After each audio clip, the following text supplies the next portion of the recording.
Muchachos, buenos días. Vamos a tomar o retomar nuestra clase de literatura. Hoy vamos a continuar viendo a los literatos peruanos. Como ya saben, este año nos ocupamos todo lo que es literatura peruana y vamos a ver ahora un nuevo movimiento literario que llega al Perú y es el realismo. La anterior clase vimos a Ricardo Palma y vimos a Salaberry como exponentes del romanticismo. Entonces, los movimientos literarios son modas literarias que van a llegar a nuestro país siempre con años de retraso, porque todos, la mayoría de ellos se van a iniciar en Europa, con obviamente convicciones y estilos distintos. Y casi siempre el nuevo tirando abajo todo lo que fue el movimiento literario antiguo. Por eso es que el realismo, cuando llega al Perú, va a traer cambios en la forma de escribir, en la forma de hacer literatura. Bien, veamos entonces el realismo literario en el Perú. Es necesario ver cuál es el contexto histórico de esta corriente literaria. ¿Por qué? Porque ya dijimos, las corrientes literarias venían de otro lugar, venían desde Europa. Y esa corriente literaria surge en Francia. El iniciador de esta corriente literaria fue Balzac, conocido como Honorato de Balzac o Honoré de Balzac también. Este hombre, obviamente en su literatura, con normativas y con un estilo bien marcado en distanciamiento del romanticismo, va a traer, va a exponer y va a hacer notar que la literatura debe servir para enseñar, debe servir para hablar del mundo real. Basta de hablar de lo romántico, vamos a hablar de lo que ahora está de moda, es decir, de la ciencia, de la filosofía, y debido a ello nace entonces la novela romanticista, ¿sí?, propiamente dicha. ¿Sí? Es un movimiento que recoge las ideas científicas del siglo XIX. Sí, ya para esta época la ciencia había avanzado.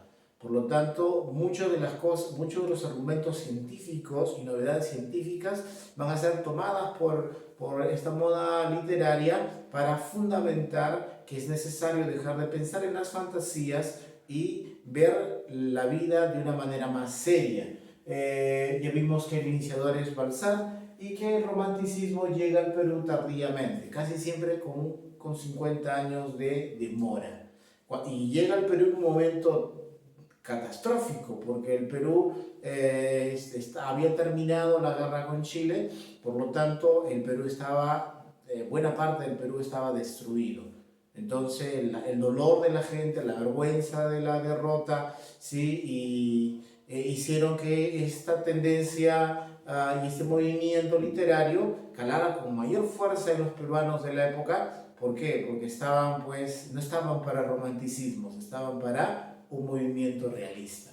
Las características de este movimiento realista, no solo en el Perú, sino a nivel mundial, fueron el rechazo del tono intimista, ¿sí?, que era propio del romanticismo. ¿Qué es el tono intimista? Es hablar de lo íntimo, de lo personal, de lo propio, de lo subjetivo, de lo sentimental.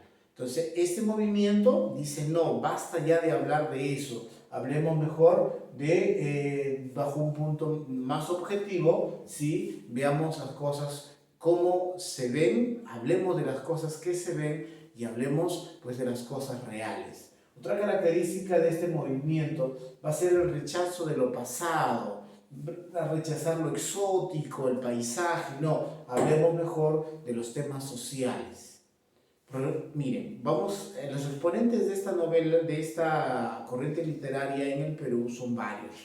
Uno de ellos va a ser el señor Manuel González Prada, por ejemplo, un ensayista y novelista y también poeta, ¿sí?, que va a hablar muy duro de la derrota del Perú en la guerra con Chile y que va a hacer notar que él argumenta que la guerra no la perdimos contra Chile, según él, sino la perdimos nosotros por nuestra falta de unidad, porque en el Perú hay muchas clases sociales y divididas entre ellas. Entonces, se nota que el tema realista sí copó en la creatividad de los escritores peruanos de esta moda.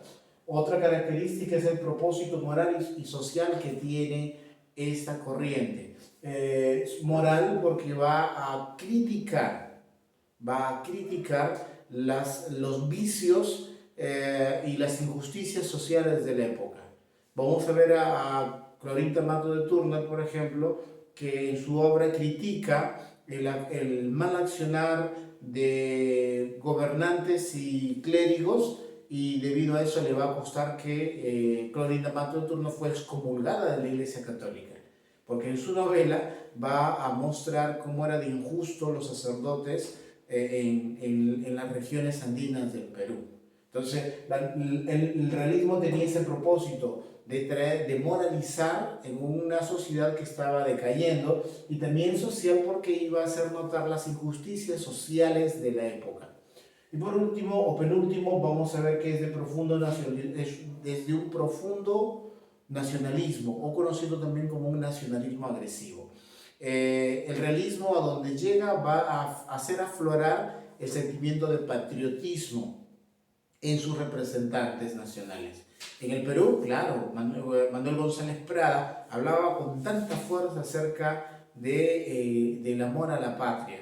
Él era el que decía que debíamos buscar la revancha, ¿sí?, para recobrar lo que perdimos en la guerra, ¿sí? Y a la vez también una preocupación por la renovación nacional. Claro, al criticar el mal gestionar de gobernantes y religiosos, lo que se buscaba y lo que proponía esta corriente literaria, pues era que se renovara, que se mejorara, ¿sí? Bien, los representantes de esta moda literaria, de este movimiento literario en nuestro país, básicamente son, entre muchos más, ellos son los que resaltan. Manuel González Prada, ¿sí?, ensayista y poeta; Teresa González de Fani, una escritora también muy conocida de la época; Mercedes Cabello de Carbonera, otra mujer que sobresale en este movimiento; y Clorinda Mato de Turner, de quien nos ocuparemos ahora con más tiempo. Como ustedes notarán, pues en este movimiento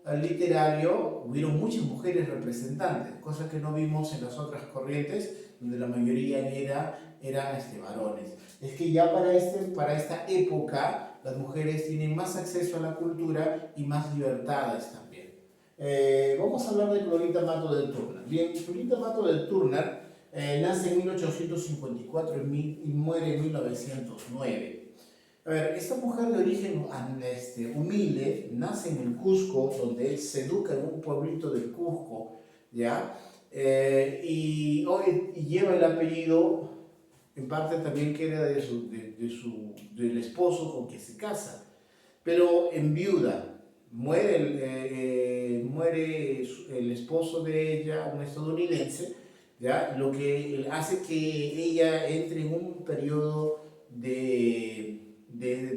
en problemas económicos, lo que le lleva a ella a emigrar hacia Arequipa. En Arequipa empieza a trabajar en lo que es en el periodismo, ya, donde se hace notar, obviamente, de muy buena redacción, y empieza a publicar también sus novelas, ¿sí?, y se hace conocida. Dicen, su obra Aves sin nido, la novela peruana más comprada del siglo XIX. Entonces eso nos habla bastante de cómo impactó su novela. ¿Sí? Clorinda Mato de Turner, debido a las críticas que hace a la sociedad de su época en sus diferentes novelas y escritos, le provoca un montón de enemigos. Esos enemigos poderosos influyen tanto en la vida de ella, como les contaba, hasta en el ámbito religioso, ya que es excomulgada de la Iglesia Católica. No más puede ir a misa, no más podría participar de la Eucaristía y otras más costumbres católicas. Tanto fue el impacto que causó su novela que la Iglesia tuvo que tomar medidas disciplinarias contra ella. Y todo ello lo llevó a que tuviera que emigrar hacia Buenos Aires, donde vivió sus últimos años, ¿sí?, exiliada en parte del Perú, ¿sí? Por su forma de criticar, por esta novela que critica las malas prácticas de gobernantes y clérigos de la época. Obras de Clorinda Mato de Turner tenemos Herencia, Índole, Tradiciones y leyendas cusqueñas y Aves sin nido. O de todas ellas, la obra que le causó más aplausos y en realidad la que la llevó a ser una representante femenina de la novela de esa época, obviamente fue Aves sin nido. La novela Aves sin nido, vamos a ver que va a contar las injusticias sociales en un pueblo pequeño que ella inventa, ¿ya? Y que hace que sea la pionera de lo que más adelante, años después, llegaría a ser el indigenismo. Entonces, es ella la que empieza a hablar del indio, es ella la que empieza a hablar de las injusticias sociales del indio, es ella quien empieza a mostrar en sus novelas al indio como un ser que sufre, que aguanta, que ama, que llora, y eso es el inicio del indigenismo que veremos nosotros más adelante con tremendos exponentes de esta corriente literaria. ¿Sí? Aves sin nido, género narrativo, pertenece a la narrativa, especie, la novela, es una novela, ¿ya? Ya sabemos que a qué corriente pertenece al realismo. Tema principal de la novela, ¿ya? A mí me ha gustado este tema de aquí, o entenderás que los comentaristas y los literatos opinan y pueden dar muchas ideas de lo que es un tema, en fin, eso va a ser en parte según lo que uno mismo entienda o aprecie de una novela. Pero me parece que este es el tema principal, el abuso de las autoridades gubernamentales como obispales ante la población indígena. Sí, ya que esta novela nos habla de un pueblito llamado Quillac, que pertenece al Cusco, mira, y que donde se marca la diferencia social. Por un lado están las autoridades, el gobernador, el cura, el juez de paz, todos ellos unidos, hermanados para sacar ventaja de sus cargos, y también ahí reunidos algunos, la mayoría, la gente blanca del pueblo, y aparte viven todos aquellos que son los indígenas, gente que se dedica o a la agricultura o a la ganadería, que tienen que sufrir los abusos de todos estos gobernantes o líderes sociales de este pueblo. El subtema viene a ser el amor que surge entre Manuel y Margarita. Como vamos a hablar más adelante, pues esta parte de la novela realista tiene un tono romántico. En la novela prevalece el tema realista, al final prevalece el tema realista, pero surge aquí un poco de un amor inocente entre dos jóvenes que se conocen y que se juran amor eterno, pero la injusticia la justicia y la maldad del hombre termina arruinando su historia de amor. Estos son los personajes algunos de los personajes, porque la novela tiene varios personajes, que sobresalen en esta obra Aves sin nido. Vamos a ver a un Fernando Marín, un personaje principal, a su esposa llamada Lucía, no nos dice el apellido, en algunos comentaristas le ponen Lucía Marín, tal vez. Vamos a ver a Sebastián Pancorbo como el gobernante, ¿sí? Y obviamente uno de los abusivos de este pueblo, Petronila, la esposa de Sebastián Pancorbo. Vamos a ver a Juan Yupanqui y a Marcela, la esposa de Juan Yupanqui, ¿sí? Como víctimas del abuso de estos hombres. ¿Ya? Vamos a ver a Rosalía y a Margarita, que son las hijas de Juan y Marcela, ya que al final vamos a ver que van a quedar huérfanas. Vamos a ver a Isidro Champi, un hombre que va a sufrir por hacer caso a las autoridades, y lo van a inculpar de un delito que no cometió, a su esposa Mariana. Vamos a ver a Manuel, que es uno de los personajes, ¿sí?, sobresalientes aquí en el plano romántico. Vamos a ver a Bruno de Paredes, que es el nuevo gobernante de este pueblito, y al obispo Miranda y Claro, que es un personaje triste y nefasto en la obra, que se le aparece mencionado tan poco, pero basta que se le mencione para que con ello lleve la desgracia y la tristeza del momento. ¿Cuál es el argumento de esta obra? Bien, tú lo vas a tener escrito, yo te lo voy a comentar. Esta obra, llamada Aves sin nido, Sí, ya en su título enmarca cuál es el final de esta novela, pero vamos a ver por qué. Es que en un pueblo de Quillak, dice la escritora, en un pueblo pequeño de Quillak, viven entremezclados, pero a la vez muy distanciados, ¿sí? Dos grupos de personas. El gobernante, sus amigos, todos ellos de tez blanca, ¿sí? Y por el otro lado está la gente india, la gente indígena, ¿sí? Que tiene que aguantar todo lo que sus gobernantes le exigen.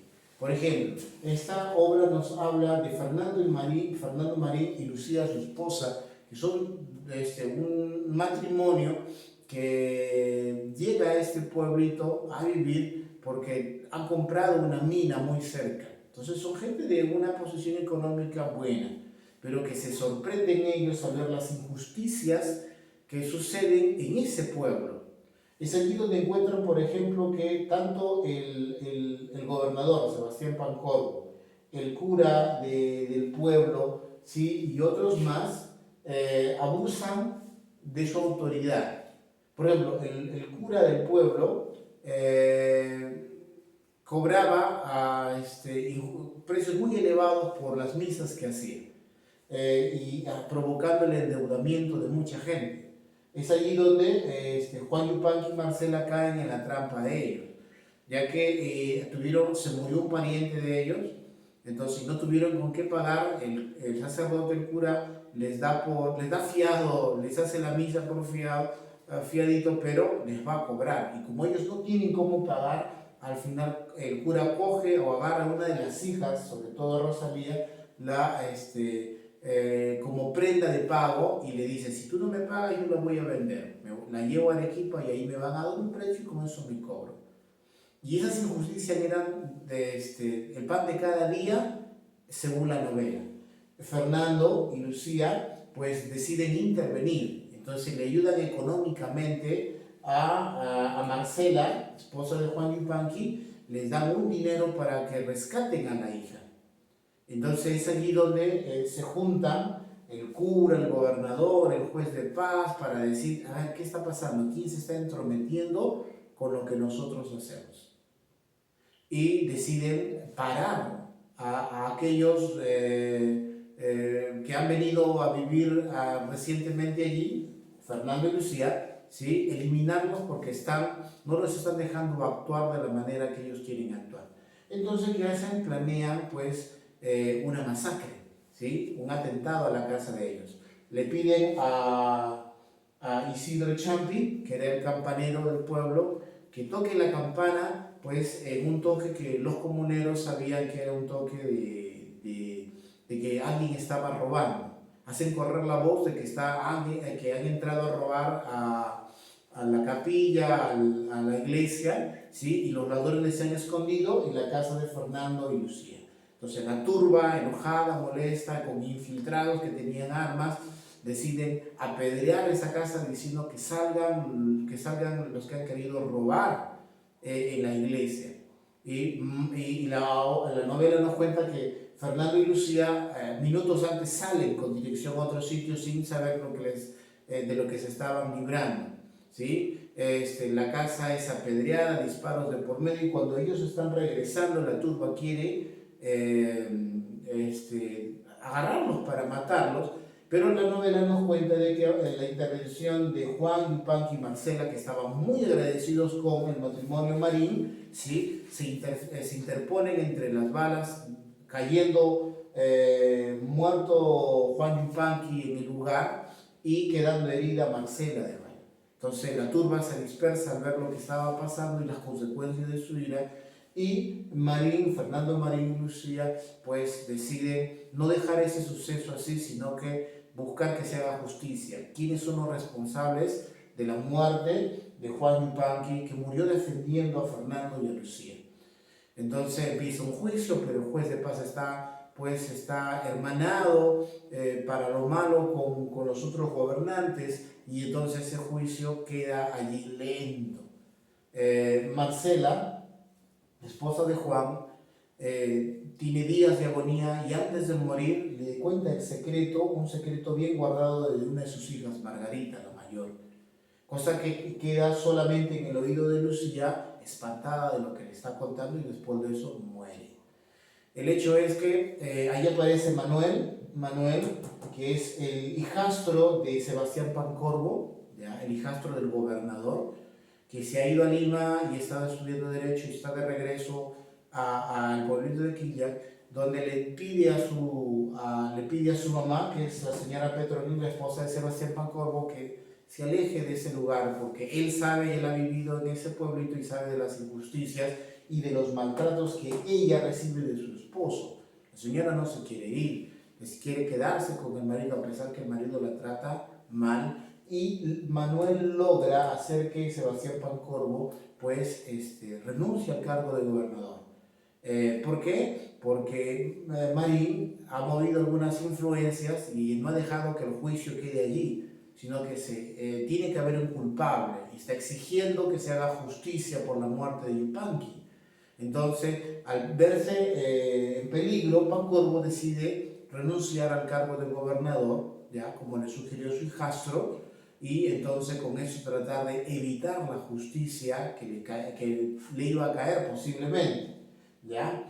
Entonces el juicio prosigue y como tanto el ex gobernador y el cura y el juez de paz no van a querer que ninguno de ellos sea juzgado, entonces le van a echar la culpa ¿a quién? Al que tocó la campana diciendo hay un ladrón. Y entonces comienzan a llevar al banquillo de los acusados a Isidro Champi, que era obviamente un pobre comunero, un pobre indígena que obedecía las órdenes, y ahora él iba a ir a la cárcel culpable de la muerte de Juan Yupanqui. Fernando Marín decide intervenir una vez más en defensa de Champi, logra hacer que lo suelten y con ello toma la decisión de no quedarse a vivir más en ese pueblo, porque ese pueblo no es de buena influencia no es un buen pueblo para vivir ni para él, ni para su esposa, ni para su futuro hijo, ya que Lucía, su esposa, está esperando bebé. Entonces toma la decisión de alejarse de ese lugar e irse a vivir a Lima. Manuel, el hijastro del exgobernador, pues se queda enamorado de Margarita y decide entonces también ir hacia Lima en busca de Margarita. El punto es que el cura del pueblo, uno de los más nefastos personajes de esta novela, enferma de tifoidea y después a los pocos días muere, ¿sí? Como producto en parte de la justicia divina sobre un hombre que hizo tanto daño en ese pueblo, un hombre injusto. ¿Sí? El nuevo gobernador es un tal Bruno Paredes, y este Bruno Paredes pues es peor todavía que el anterior Sebastián Pancorbo. Se amigan, se relacionan para el mal con los implicados, y entonces pues el juicio se retrasa y la novela continúa con ya Fernando Marín, con Lucía, su esposa, viviendo en Lima, y la visita de Manuel, ¿ya? Que está pidiendo la mano, ¿sí? de la niña Margarita. Es ahí donde Manuel les confiesa a ellos que su padre no es Sebastián Pancorbo, el ex gobernante de Quilla. Le dicen que su padre es el obispo Miranda y Claro, ¿sí? Y que su madre pues quedó embarazada producto obviamente del engaño y la traición de este hombre que tenía que ser un hombre de Dios y terminó siendo un hombre de las tinieblas. Al oír eso, Lucía queda espantada, porque Lucía guarda un secreto, ¿te recuerdas? Marcela antes de morir le dijo quién era el verdadero padre de Margarita. Y es ahí donde ella tiene que decirle a los chicos, a los enamorados, a los que están queriendo casarse, decirles que no pueden casarse. ¿Por qué? Porque Margarita también es hija de un abuso, de una violación que hizo el obispo Miranda contra su madre, Marcela, cuando era más joven, ¿sí? Y por lo tanto, Margarita también es hija del obispo Miranda y Claro. La novela termina con el grito de espanto de los dos personajes llamándose el uno al otro hermano o hermana, ¿sí? Y no sabiendo en qué continuaría su historia de amor. La novela se llama Aves sin nido porque es la historia de dos jóvenes que no tienen pues un hogar y que cuando aparentemente van a formar un hogar encuentran el impedimento de la maldad de sus progenitores. Chicos, la novela termina allí y con el suspenso y el que no se sabe qué hicieron después, ¿no? A pesar de esa noticia, ¿habrán continuado con su amor? La obra no lo dice. ¿Se habrán alejado cada uno espantados sabiendo que son medio hermanos? La obra no lo dice. Pero como tú notas, esta novela fue chocante para la época, porque narra a forma inventiva, pero narra la historia de las desgracias que cometen obispos y gobernadores. Entenderás por eso que Clorinda Mato de Turner fue odiada por muchos, pero su novela fue altamente leída y hasta el día de hoy ella es reconocida como una mujer que critica las injusticias sociales y la precursora del indigenismo. Bien, yo termino aquí, chicos. Ustedes ya verán la tarea y la presentarán, ¿sí? Hoy hemos visto entonces el realismo peruano y a una de las representantes del realismo peruano, Clorinda Mato de Turner, con su novela Aves sin nido. Cuídense, chicos, hasta la próxima clase.